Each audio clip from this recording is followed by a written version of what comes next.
بسم اللہ الرحمن الرحیم الحمدللہ رب العالمین والصلاة والسلام علی رسولہ الکریم اما بعد السلام علیکم۔ یہ جیسا کہ آپ کو معلوم ہے کہ ہمارے کرم فرما ہیں اور وہ کمنٹ کرتے رہتے ہیں۔ بظاہر ایسا معلوم ہوتا ہے کہ بہت قابل آدمی ہے، لیکن مجھے معلوم ہے کہ وہ مختلف سائٹ سے کاپی پیسٹ کرتے ہیں۔ تو اسی ذیل میں انہوں نے ایک کمنٹ کیا تھا، یہ آپ ملاحظہ فرمائیے اپنی اسکرین پر۔ پھر بڑے سر والا، پھر اس کے بعد انہوں نے یہاں پر یہ جو اسے اگلا جملہ ہے یہ انہوں نے بددیانتی کا مظاہرہ کیا ہے، اور یہ بالکل غلط ترجمہ ہے، ایسی کوئی بات اس کتاب میں نہیں لکھی ہے۔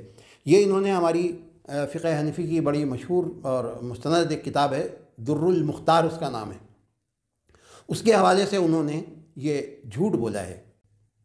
اور میں ابھی آپ کو دکھاؤں گا، یہ جھوٹ کتاب دکھاؤں گا میں آپ کو کہ اس کے اندر کیا عبارت ہے اور انہوں نے کیا ترجمہ کیا ہے۔ اب یہ جو انہوں نے ترجمہ کیا اور پھر اس کے اوپر انہوں نے تبصرہ کیا، اور اتنا بیہودہ تبصرہ، الامان والحفیظ، اس کے جواب میں یہ تبصرہ جو ہے یہ آپ اسکرین پر دیکھ رہے ہیں، میں نہیں پڑھتا اسے۔ تو اس کے جواب میں افضال احمد صاحب نے انہیں کچھ سخت باتیں کہیں، جس سے یہ بہت محظوظ ہوئے، اور محظوظ ہو کے انہوں نے جواب جو دیا، جناب میں نے اپنی طرف سے کچھ نہیں لکھا، آپ کی فقہ حنفی کی کتاب سے ریفرنس دیا ہوں۔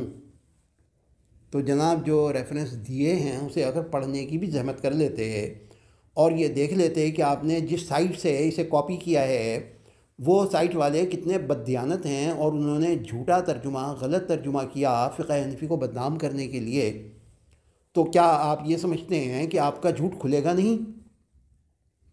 تو اب میں آپ کو یہ بتاتا ہوں یہ کہاں سے ریفرنس دیے ہیں اور وہ کیا عبارت ہے جس کا انہوں نے یہ ترجمہ کیا ہے۔ قارئین فیصلہ کریں اور اس بات کو اپنے ذہن نشین کر لیں کہ یہ لوگ جھوٹ بولتے ہیں۔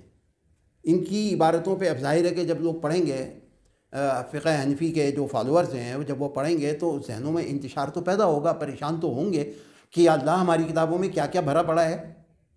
تو وہ میں آپ کو دکھاتا ہوں کہ ہماری کتابوں میں کیا ہے۔ یہ دیکھیے آپ اپنے اسکرین پر، یہ یہاں پر امامت کے لیے یہ شرائط بیان کی گئی ہیں۔ یہ اس کی جلد نمبر 2 ہے اور صفحہ ہے یہ 296۔ تمام باتیں بیان کرنے کے بعد اب یہ متنازعہ جو علاقہ ہے وہ شروع ہو رہا ہے، وہ میں پڑھ رہا ہوں۔ ثم الاکبر رأسا، پھر بڑے سر والا، والاصغر عضوا، اور اعضاء اس کے چھوٹے ہوں۔ کیا مطلب ہوا اس کا؟ مطلب یہ ہوا کہ تناسب کے اعتبار سے سر بڑا ہونا چاہیے۔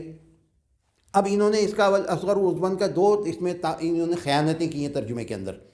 ایک تو یہ کہ انہوں نے بڑے سر کو الگ کر دیا کہ گویا یہ ایک شرط ہے، اور انہوں نے جو ترجمہ کیا ہے دیکھیے آپ، ثم الاصغر عضوا ترجمہ کیا ہے انہوں نے۔ دو بددیانتیاں کی ہیں، ایک تو ثم نہیں ہے یہاں پر، یہ ایک ہی ہے پورا، بڑا سر اور چھوٹے عضو، یعنی ہاتھ پیر اس کے چھوٹے ہوں، اس کے مقابلے میں سر بڑا ہو۔ تو پھر اس کے بعد یہ ہے کہ ثم المقیم علی المسافر، مقیم کو ترجیح دی جائے گی مسافر پر۔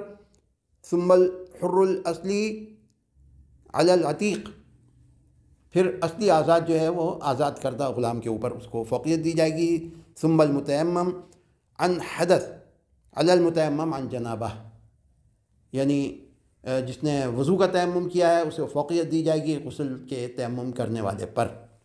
یہ ترجیحات ہیں جو بیان کی گئی ہیں اور عین قرین عقل اور قرین قیاس ہیں۔ اچھا، اب اس کا جو انہوں نے ترجمہ کیا ہے والاصغر عضوا کا، اس کی وضاحت خود یہاں حاشیے کے اندر موجود ہے۔ یہ دیکھیے، قولہ ثم الاکبر راسا الی آخرہ، یعنی اس کا جو بڑے سر کا جو ہے اس کا، لأنہ یدل علی کبر العقل، اس لیے کہ بڑا سر جو ہے وہ بڑی عقل پر دلالت کرتا ہے، یعنی مع مناسبت الاعضاء لہ، یعنی وہی تناسب اعضاء، یہ اس کی تشریح بھی موجود ہے۔ اس کے باوجود انہوں نے بددیانتی کے ساتھ یہ ترجمہ کیا۔ اب یہ کہ میری درخواست یہ ہے ان سے کہ اگر یہ اہل حدیث ہیں اور اہل حدیثوں کو بہت دیانتدار سمجھتے ہیں، اہل توحید سمجھتے ہیں، تو ان کے اوپر بددیانتی ان کی آشکارا ہو جانی چاہیے اب۔ چلیے نادانستگی میں انہوں نے جو کیا سو کیا، تو اب میں انہیں یہ اس بات کی دعوت دیتا ہوں کہ یہ تائب ہو جائیں اور آنکھ بند کر کے، اس لیے کہ حضور صلی اللہ علیہ وسلم کا فرمان ہے، سب جانتے ہیں کہ کفا بالمرء کذبا ان یحدث بکل ما سمع، یہ اس ذیل کے اندر آ رہی ہیں، یہ حضرت صلی اللہ علیہ وسلم کے فرمان کے مطابق یہ جھوٹے ہیں، کیونکہ انہوں نے بغیر تحقیق کے یہاں پر یہ کمنٹ کیا اور یہ پوسٹ کیا لاکے۔ تو یہ چاہیں تو اپنے منہج پر قائم رہیں اور چاہیں تو حنفی فقہ پر آ جائیں، ایک ہی بات ہے، کوئی زیادہ فرق نہیں ہے۔ دوسری بات یہ ہے کہ اگر یہ قادیانی ہیں یہ صاحب، ہمیں نہیں معلوم یہ کیا ہیں، ہم تو صرف ایک مفروضہ قائم کر سکتے ہیں، تو پھر میں انہیں دعوت اسلام دیتا ہوں، اور جو کچھ ان کا موجودہ رویہ ہے اس کے لیے وہ ہے کہ وَإِذَا قِيلَ لَهُمْ لَا تُفْسِدُوا فِي الْأَرْضِ، جب ان سے کہا جاتا ہے کہ زمین میں فساد نہ پھیلاؤ، قَالُوا إِنَّمَا نَحْنُ مُصْلِحُونَ، تو وہ کہتے ہیں ہم تو اصلاح کرنے والے ہیں، أَلَا إِنَّهُمْ هُمُ الْمُفْسِدُونَ وَلَكِنْ لَا يَشْعُرُونَ، ہرگز نہیں، وہ فسادی ہیں اور انہیں احساس تک نہیں ہے، یعنی وہ در حقیقت اپنے آپ کو مصلح سمجھتے ہیں۔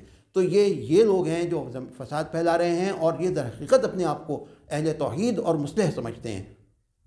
تو یہ میں نے فرمائش پر یہ ویڈیو بنا دی ہے، آپ کی خدمت میں پیش ہے۔ آئندہ کے لیے اس قسم کی ویڈیو سے میں پھر گریز کرنے کی کوشش کروں گا۔ ہمارا مقصد جو ہے وہ یہ ہے کہ اس قسم کی غلط سلط جو معلومات ہیں ان کا رد کر کے اور ان لوگوں سے درخواست کی جائے کہ بھائی اتحاد امت کے اندر پیدا کرو اللہ کے واسطے، اور اتحاد امت کا یہ طریقہ نہیں ہے کہ سارے لوگ رفع دین کرنا شروع کر دیں اور فاتحہ خلف الامام جو ہے وہ شروع کر دیں اور آمین بالجہر کریں تبھی اتحاد ہوگا۔